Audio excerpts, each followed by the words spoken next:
Well, the idea was if it was going to be later in the year, we'd have had more candidates and it would have been on a manifesto, as you would normally do, any party would do.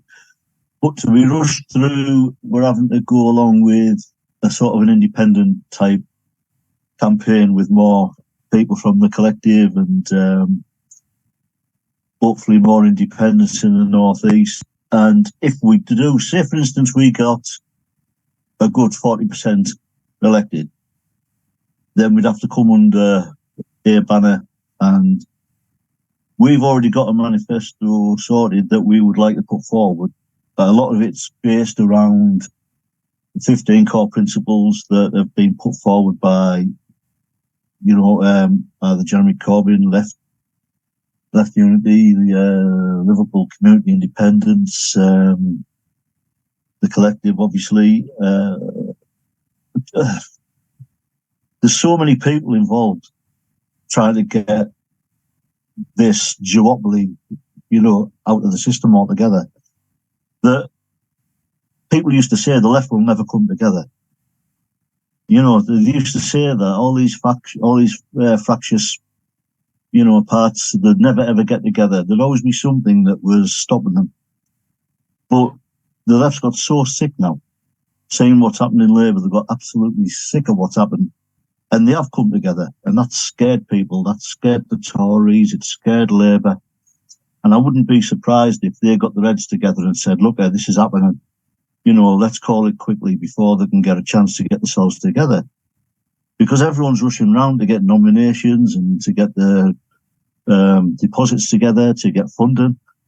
So I wouldn't be surprised if there was a little bit of chicanery going on to call it this quick. Because it came out of the blue, really. If I think about it, everyone was expecting October, November. I mean, last year we thought maybe he's between January and May, but the later it got, we thought he's in so much trouble. He's going to keep it until as late as possible. He's going to cling on for dear death. You know what I mean? That's what it seemed like. But then to call it like that, it just seems strange to me. Again, that's my own thoughts, that's not anyone else's thoughts, I don't believe. I mean, a lot of people have agreed when I've said it, when I've brought it up. And, so I wouldn't be surprised if that's what's happened, because it wasn't a secret that the left were doing that. It wasn't like kept behind closed doors or hushed. Everyone knew the left were trying to form. I mean, we did it started with Breakthrough, where we had trying to bring other parties together. The four parties came together under Transform, and now all the independents are interested, like I say, the collective. So there is a mass movement going to happen. And I could just, everywhere you look, it's people are wanting it. People are wanting something different. I'm optimistic.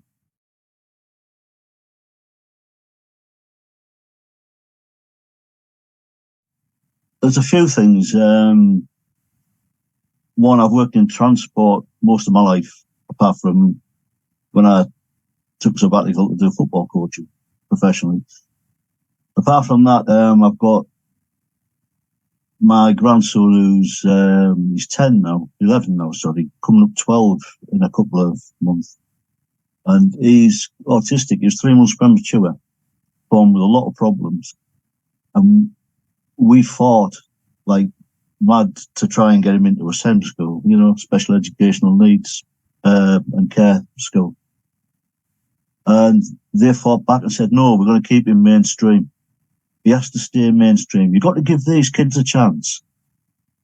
And he was autistic. He couldn't walk, couldn't talk. He was deaf. He was partially blind. He couldn't read. He couldn't write. But they wanted to give him a chance. What they forget to tell you is there's a massive pot of money that goes with these kids. And the schools want to hold on to that money until they get to this age where they're moving up to the big school, the secondary, comprehensive, whatever you want to call it. Then it's like, oh, he's going back into SEND now. Because when they go into the big school, it's all league tables. And these kids that are way behind is no good for the league tables. So they don't want them then. So then they get put into these 10 schools. And now my grandson's 5 years behind. He's 11-year-old now, and he's 5 years behind. He's been there a year, and he's finally managed to grip a pen properly, and he started to write. Conversations come on. You know, it's annoying that they fought tooth and nail with us to keep them in there. Now, I've worked with autistic kids when I was coaching football. I used to coach disabled football. And they were saying, oh, it's just grandparents, you know, you're too worried as a grandparent. I worked with autistic kids, cerebral palsy, deaf, partially sighted. I've worked in all the Senko schools in, especially this part of England, all the way down to York University. I worked with the Special Olympics. I was the head football coach over in the World Games in Greece. And they're telling me I had no experience with disabled kids. And it annoys me that so much is lost on kids because of schools. Yeah, it's neglect. I wasn't going to say neglect, but it is. They're neglecting that child by not putting them into a school where they'll benefit and where they'll learn. And that for me made me want to stand this time. I mean, there's been other reasons I couldn't. Obviously, when I was back in transport, I was in and out of the country. The job didn't allow me to do it. But now I'm sort of semi-retired. I've got plenty of time on my hands, and you know, I've got plenty of time to get my teeth into it. But that's only one of the reasons, you know. That was probably the main reason for me. But the other reason leading on from that is the care system. When these kids get too much for the parents to handle and they want them to go into foster care, the foster care system's rubbish. I mean, me and my wife fostered for 12 years. We fostered like teenagers who were on the verge of offending or actual offenders. Some of them mentally ill, some of them very problematic, put it that way. And again, it's all down to money. Everything you want to talk about is down to money. But it also starts in schools. If the kid is not treated well from the start at school and they're pushed to one side, they're not getting the help they want, they're not getting the support they want or need, then it progresses into the adulthood. Once they leave school, they either are lost into mental health services or they're lost to the prison services. You know, it's one big, massive problem that could easily be solved by putting money into school to start with. And that doesn't seem to be rocket science to me. But it's like a political football. Both parties just want to kick it between each other. We'll build schools, Labour did, the school build programme. Then the Tories got in and scrapped it. And 2 years ago, they decided, oh no, we really need to build them now because they're collapsing with Iraq. You know, some things should be cross-party. And kids' health, kids' education shouldn't be a football. It should be cross-party. It should be something that all parties can get behind. And for me, it seems like they don't want them to be educated enough to challenge them. Yeah, if you don't understand what I mean. That's where it feels like it's come from me. And again, after that, you've got, when they do leave school, it's always about getting them into university. Let's see how much debt we can get them into. Well, I left. I did I only did 2 years of a toolmaking apprenticeship because Mrs. Thatcher came alongside the River Tees and closed all the steelworks down. So I was out of work 2 years into an apprenticeship, and I had to move away to London to find work at 18-year-old. They don't even leave school till they're 18 now. I'd been working 3 years by then. I know I don't look it, but I am probably a bit older than you. It's like looking in a mirror at the moment, but I'm 59 coming up, so and yeah, Some kids aren't academic, they're better with their hands, yet they shut all the technical colleges because we don't need manufacturing jobs. She said, Thatcher, when she walked past our works, where it was still open, but she chose a derelict piece of land to walk alongside the Tees, and said, in 10 years' time, this is going to be the new Silicon Valley. It stood derelict for 20 years before they built flats and a university. Still not Silicon Valley, but how many people did she put out of work down that river, including the shipyards, the steelworks? It was criminal, it's criminal. And this bunch of Tories have carried it on. They still haven't invested in technical colleges, in proper apprenticeships, not just you're going to go and sweep factory floors or stack shelves as an apprentice. Proper apprenticeships where they're actually learning things. We need engineering and drawing skills to come back in. We need people who's going to be building all these turbines, and if we ever do use hydro electric turbines, who's going to build them?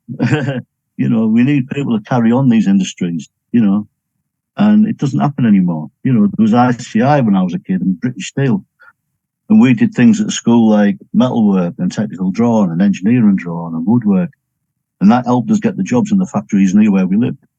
There's none of that now. It's either you go to college, get yourself into 27 grand a year's debt, you leave with about 60 grand's worth of debt, and you get a job in McDonald's. What is the point? What is the point? And the system's all wrong. It's totally wrong.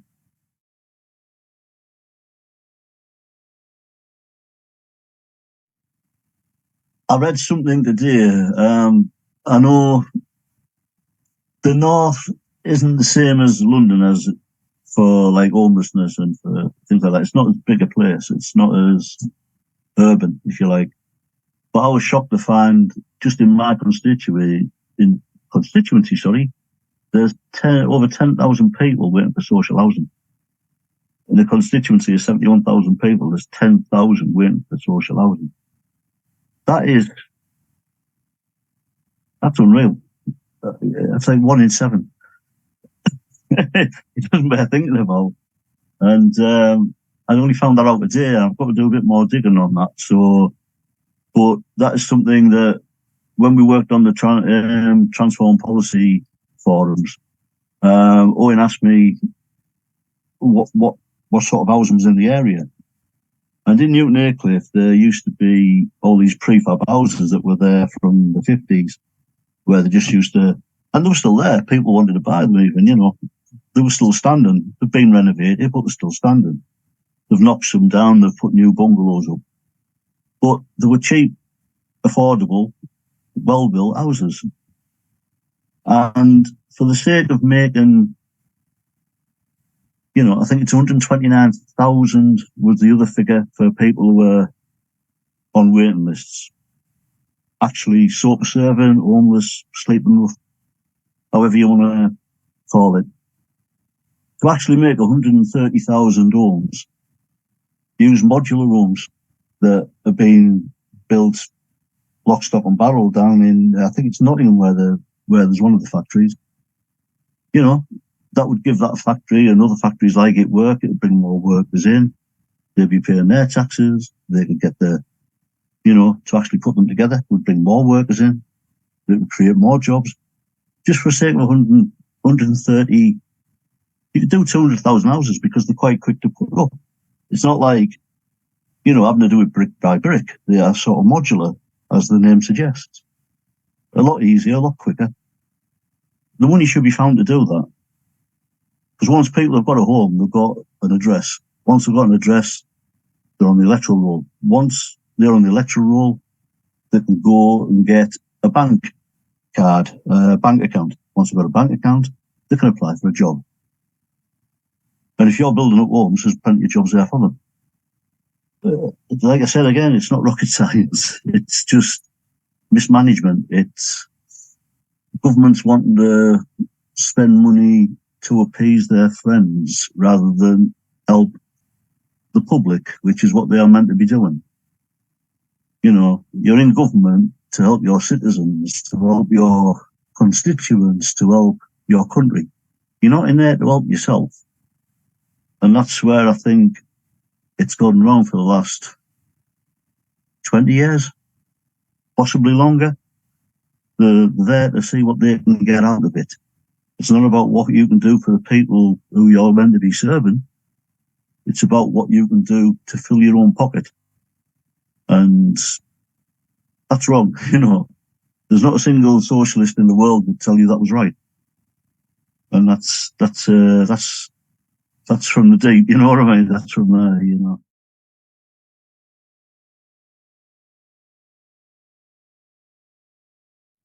I was still a Labour Party member till 4 years ago, and I seen what was coming, and I seen it move further to the right, and then the pledges started getting dropped one by one, and then the purge started, and it wasn't long before they were going to get round to it, so I left anyway.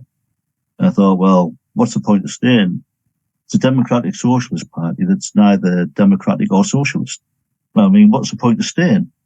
There's no democracy there. I mean, they've parachuted someone into my constituency. He's from the area, fair enough. But he left. He's been in London for God knows how many years. And he's been parachuted back in. But, he's lived here because he was born here, fair enough. But, it's wrong. It's just... What he's done, he's brought so many right-wing views to a socialist party. And he's trying to make it mainstream. It's like, this is what we should be doing in the Labour Party. No, it's not. That's not what we should be doing under a Labour Party. Labour is meant to be for the workers, by the unions, not by the big businesses, by the banks, and by the, He's totally turned it on its head and tried to make out that it's what people wanted. And no one wanted that.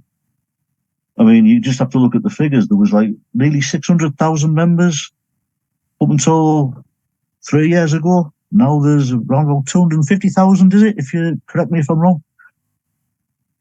That tells you, he hasn't got rid of 400,000 members. They've walked. The left have left. It's not a left-wing party anymore. The left have left. And they're going to keep leaving. And I don't blame them. But while the left have left, they've got nothing to vote for, which is where the independents, where we come in, transform, where, anyone who stands as an independent, as long as they've got the right views and they've got the right ideas, I'd support them. Obviously not a right-wing independent, obviously. But people who want the same things as us, we'll work with them. And that's what Transform was all about, was working with other parties. As long as it was the joint effort to get the right thing done, that's what we wanted. And Stan has gone totally the wrong way to get any support of us. And what annoys me more than anything else is the socialist MPs who've stayed there and being totally surprised when they've been kicked out or stopped from standing. Why are you surprised? You've seen what he's been doing. Never mind, let's get us voted in and we'll change it from within. That proves he didn't want to change it from within. So leave, come and join us as independents and join us on Transform. At least there'll be something there for the workers, something there for them to look forward to.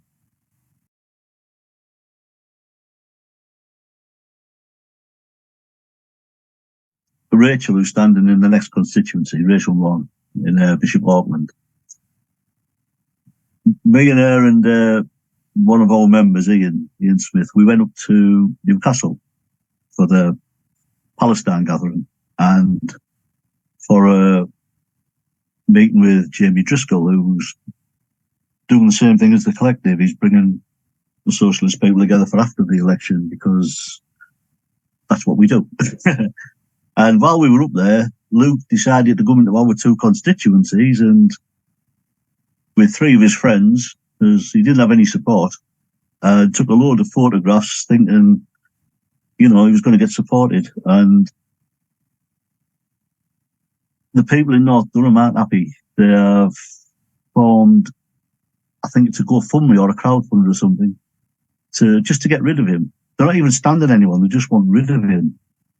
You know, they know what he is. I mean, I don't have to say what he is. I don't want to purge myself. I'm sorry, I don't want to leave myself open. But people know what he is. I mean, he's even wore a big white T-shirt with the black letters on that says, "I am A." And he done that quite proudly, and he tells people what he is. And to actually believe in that stuff in the middle of a genocide is abhorrent. And people up here will find it abhorrent. They're not stupid. You might think we're all thick northerners, but we're not. We're not stupid. We know what's going on, and we know he's been shunted in, and the candidate who they wanted has been left on the shelf. There was candidates ready to stand for election, and he's parachuted his own men in, and he wonders why he's losing their constituency members, he's losing national members, and he's got to wake up and think, why is that happening? But he can't wake up. He's a sir, for God's sake. Sir, what's a sir doing leading a Labour Party? That just doesn't make sense to me, you know. I mean, it's like the old John Prescott adage, isn't it? Thought you said you weren't going to join them in the Lord's job. Oh, but I've got to be there just to, to have my voice heard. No, you don't, John. You just want the extra £300 a day. Stop being greedy, two jags. Stick to your principles, have some principles. But they're more like Groucho Marx these days rather than Karl Marx. These principles aren't to my liking, I'll find some others. And they're a parody of what a Labour Party should be. They're a parody of what a socialist party should be. The total opposite. And they've got to realise that the way they're going, they may as well just... I can say if it's wrong Parliament, and I can see them joining in with the Tories as a coalition. That's how far right they've gone. I can honestly say that happening, and I've said that for the last year. They're so far right. And, I mean, if the government vote on something, Labour will abstain, so it gets through. If Labour put a motion in, the government will either back them or they'll make sure the vote gets through. They're working together. They're not working for us, they're working together. And that's been happening definitely while Starmer and Sunak, definitely, and they may as well just get into bed with each other. Because if it's an Parliament, I can guarantee that's probably what they'll do. Anything to keep the gravy train open.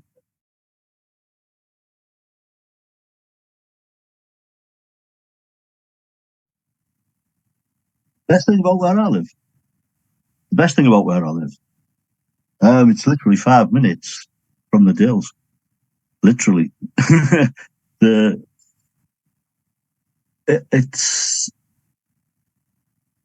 not massively industrialised like the coastal areas, like Middlesbrough used to be, which is where I'm from, Middlesbrough, Stockton, like the ICIs and all that.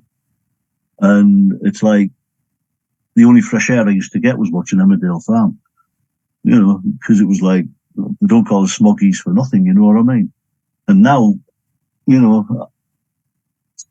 minute walk and I'm in the countryside. It's fantastic. People are friendlier. Friendlier than down south, definitely. Everyone speaks. They don't mind having a debate with you. They'll talk to you. They don't need to be shouting and screaming at you. They will talk to you. That's what I'm saying. They're not daft. They do listen to things. They listen to the news. They listen to what's going on. They'll debate sensibly with you. They don't have to, stamp the big six, the big size nines just to get the point across. They will talk to you and try to form a decent argument. And if they don't agree, we don't agree. It's not a problem. You don't... It's just a nice place, honestly. I mean, I never thought I'd be happy moving to somewhere like this because I was a townie, and this is still a town, but it doesn't feel like a big town. It just feels more relaxed, as a area. There seems to be a lot. I mean, I'm a football fan, like I said. There's a lot of good football teams around here. Well, you look at it, all the top non-league teams from the area are all from here. Bishop Auckland, West Auckland, First World Cup winners. Aycliffe are doing really well. Spennymoor, you go on, Stockton Town, they're all doing really well. And there's a lot to be happy about. Wages, obviously not, but there's a lot to be happy about, if you know what I mean. And we do have some problems. The odd Hasbro kids here and there, but in the main, it's not as bad as some of the bigger areas, and that's nice as well. People still know the neighbours. I mean, I lived in London for a few years, and I couldn't tell you what my next door neighbour was called to this day. Over here, as soon as I moved in, someone knocks at the door and says, "Oh, the bins are out there on a Tuesday," and it's straight away they just want to talk to you, and it's so nice, just nice people. So yeah, it's got a lot going for it.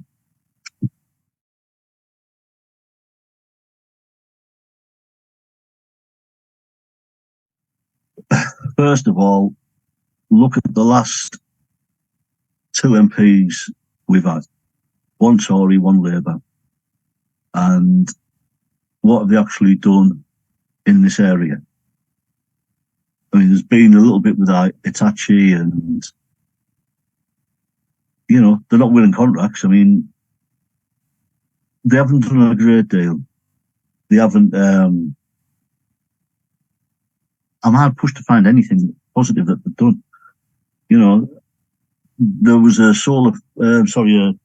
wind turbine farm going to be put up in between the A1 and the A167. That never went ahead because of local campaigning.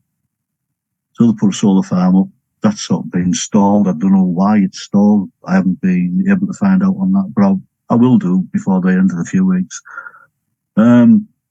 It's just... it's hard. It is hard around here. It's hard. The wages, like I said, the wages have stagnated. The jobs, there's not that many jobs. There's still quite a bit of unemployment around here. I think there should have been more investment and more jobs brought into the town, considering we were banging on about this Green New Deal they wanted, and all around this area was all pit villages. Why didn't they move that investment into the pit villages and build them up to be doing all these building turbines? And the infrastructure was there, the roads were there. Nothing needed building apart from maybe refurbishing the factories. That could have happened. But, our local MP decided he wanted to open one of the old heritage lines. Okay. And that's all he's banged on about for the last 2 years. There's a lot of good things, but it's stagnated in a lot more ways than just wages. Growth hasn't been good for the people around here. It needs more jobs. I don't know how we're going to do it or how to bring that investment in, but we need a government that's willing to spend to do that. You've got to be able to spend money knowing that it's going to bring taxes in. If you're going to build buildings, and you're going to build infrastructure, you need the workers to do that. Yeah, them workers are paying taxes. The people who are going to work in them buildings will be paying taxes. So you must be able to borrow to build infrastructure. Never mind this fiscal rule that George Osborne brought in, saying, "Oh no, we can't spend this, that, and the other," and then go and give Michelle Moore 200 million to blow up on a new yacht. You've got to be able to say, we have to be able to spend to build infrastructure. And that creates jobs, it builds jobs for the future. Like I said, it's common sense, and it needs a totally new way of thinking and a totally new way of government. And that's why one of our one of our taglines, if you like, is "This is how we transform politics." And it has to come. It has to, because if it doesn't, if either Labour or Tories get in, they've both said they're going to keep the same policies, and all that does, it puts people who are sick and disabled are going to be absolutely distraught, thinking about losing the work, having to do work capability assessments when you've been signed off because the doctor is no longer going to be doing sick notes. You're going to have someone in an office saying you're not fit for work anymore, sir or madam, and that's wrong. I know the area, from the area. I've lived here 24 years coming up. I've seen what's happening in the schools. I've seen what's happening in the colleges. All my kids have been schooled here, grandkids. I've worked in the area on transport, so I know a lot what's going on. I know a lot of the people in the area, and I do not intend to be bought by anyone. If I want to vote on something, it'll be what the people in this area are wanting me to vote on. I'm not going to go in and vote for more crap in the water. I'm not going to vote to allow sex offenders to be allowed into the Houses of Parliament just because I'm not going to be tied to a whip. I think one of the things about putting a group like us in is we're free-minded, we have our own will. We're not going to be tied to a whip. So we're not going to be tied to big money, what they say we have to vote on.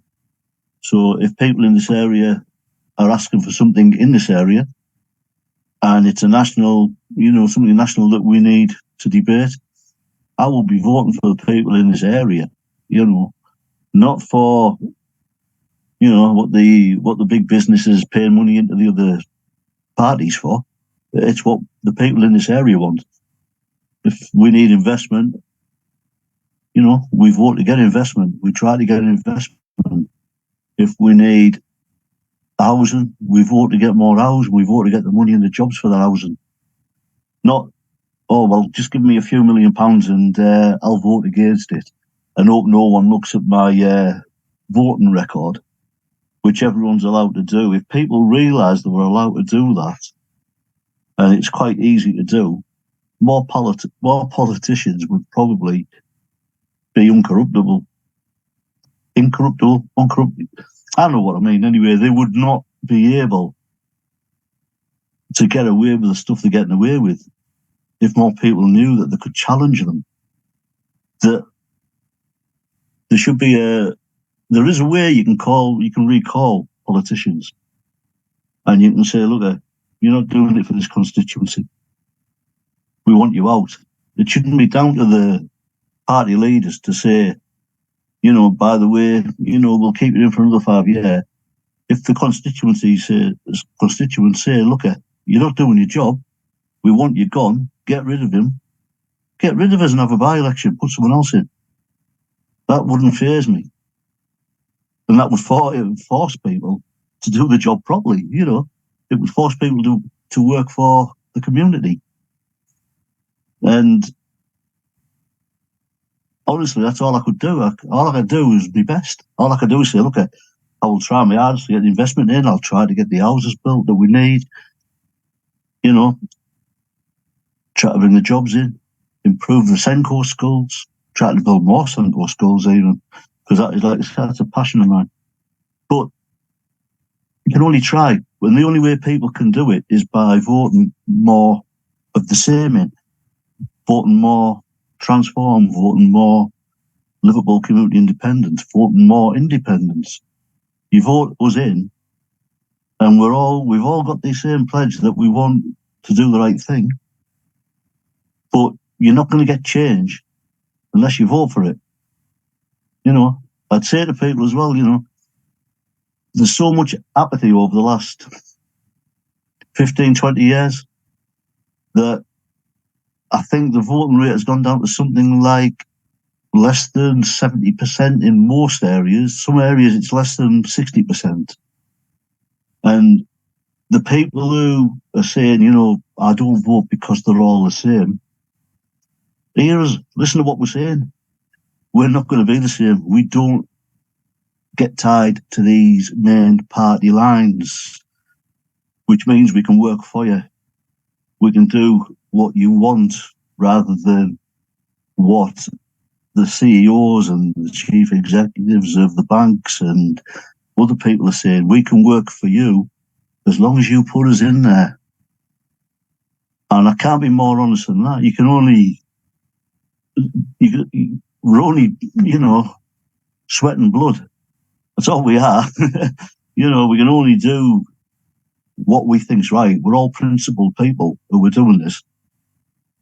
And we're in this because we're sick of what's happening in our communities. We're sick of what's happening countrywide, nationwide, UK-wide.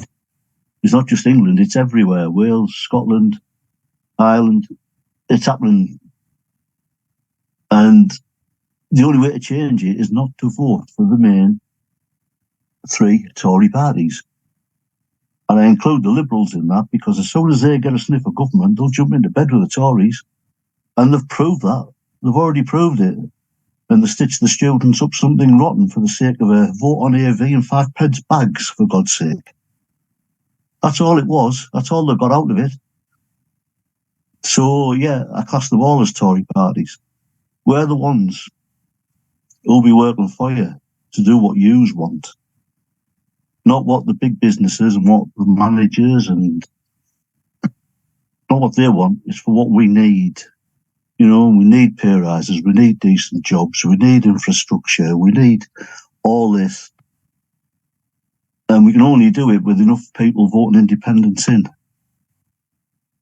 And unfortunately, people have to wake up and realise that. That's the harsh reality of it. They've got to wake up and say, I don't want to wake up July the 5th and think I've got another 5 year of, Tories or Labour.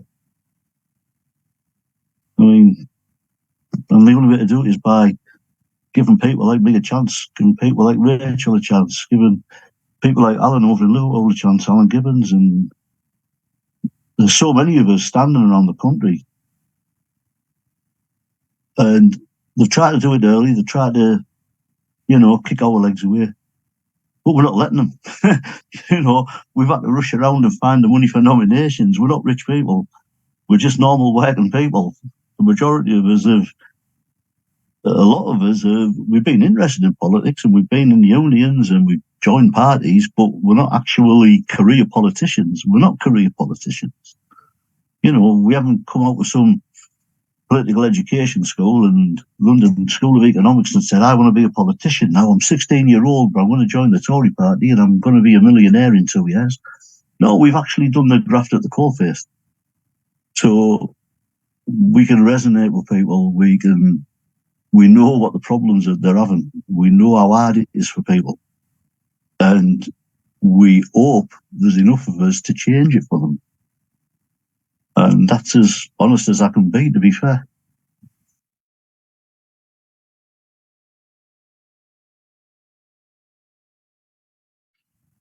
All right, at the moment, the collective have a list of candidates out that they're supporting. We've all signed, or we've all agreed to the pledges, the core principles. Transform have a left list out of people like-minded, all under the same principles again. All these socialists are on this list, on one of these lists. Some are on both lists. You're not sure who to vote for, but you don't want Tory, Tory light or Tory lighter. You look at these lists, see who's in your area and support them, because that's the only way it's going to change. And it's all right saying, well, I'm only one vote. Doesn't matter. If you remember what happened with Corbyn in 2017, I think it was just over 2,000 votes short of winning. 2,600 and something. I haven't got the exact figure in my head, which is nothing. It's not even one person.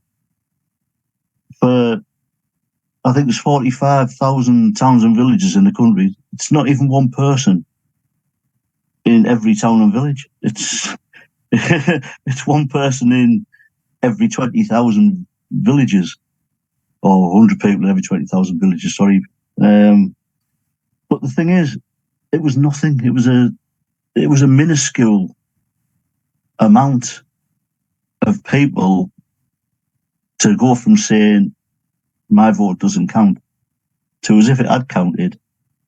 It wouldn't be like this now. It wouldn't be this bad.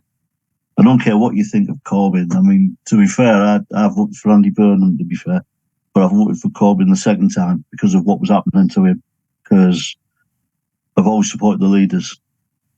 And that's just been me being upfront on that. But the thing is, if he'd have been in now, it doesn't matter what you think of the man, the NHS wouldn't be this bad now. Homelessness wouldn't be this bad now. We definitely wouldn't have had, what was it, something, I mean, we've just in a small area like this, we've got 3 food banks. You know, you put that in around the country, there must be over 4,000 or 5,000 food banks in the country. There's more food banks than there is McDonald's. That wouldn't have happened. I mean, wages, the minimum wage should have been going up year by a proper amount. It shouldn't have been going up by 10 pence every year. Except an election layer where we'll put it up by 50 pence. That shouldn't be happening. It should have been going up on a decent amount each year so people didn't fall into the trap of having nothing to live on. You know, rent should have been capped by private renters a long time ago. And that's why there's so many people out on the streets. So many people sofa surfing because they can't afford private rents. That wouldn't have happened under Corbyn, you know. So the last 2017, the last 8 years, wouldn't have happened.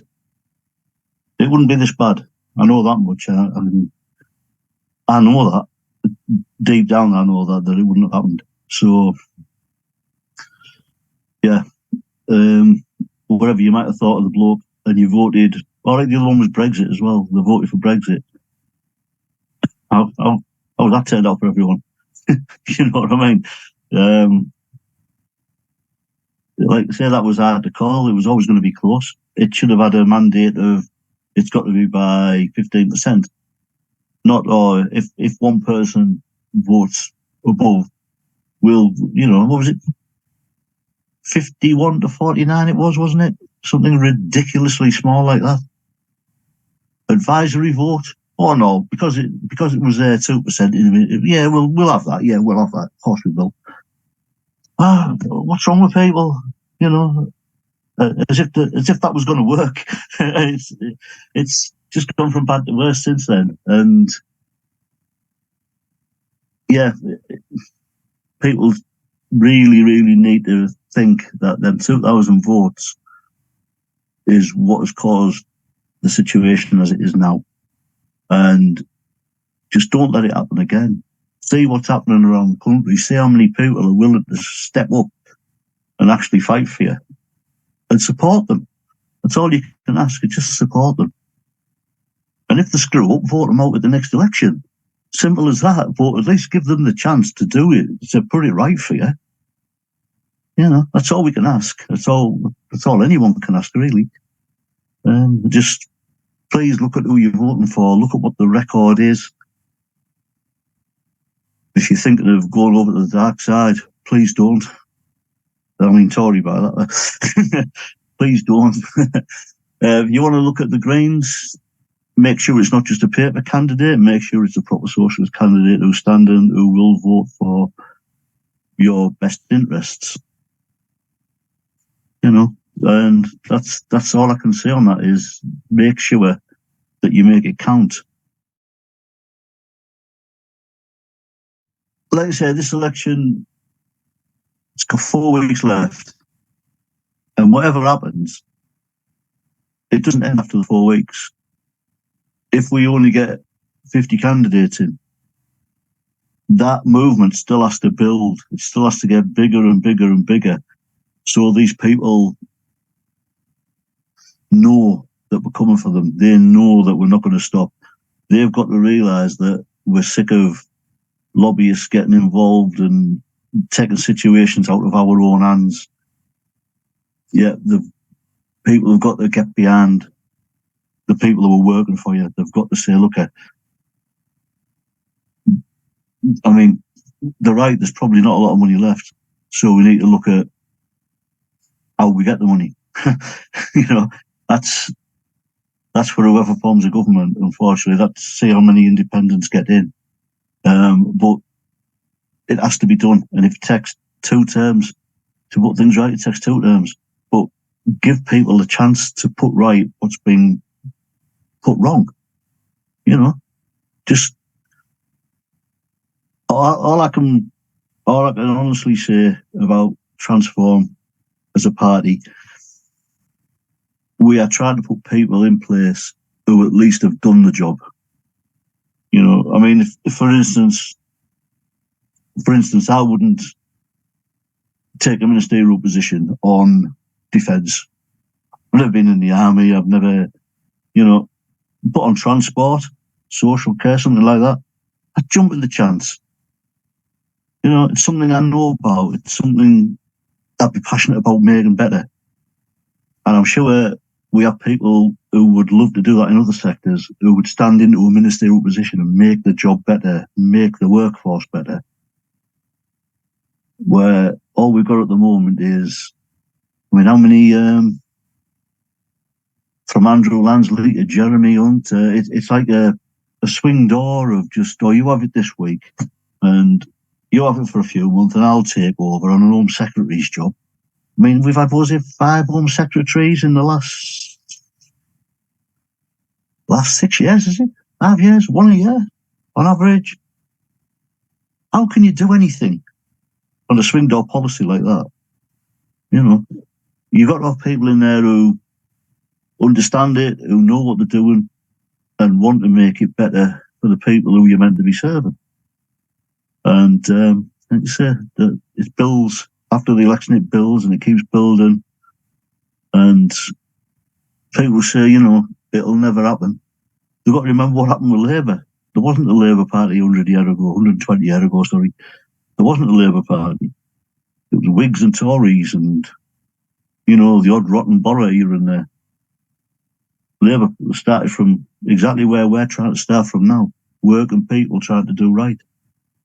And they've gone and spoiled it for everyone. Now we're having to do it again. And do it under a different banner. But we've got to do it again. And people have to get behind it again. And, that's where it has to go. But hopefully we'll get enough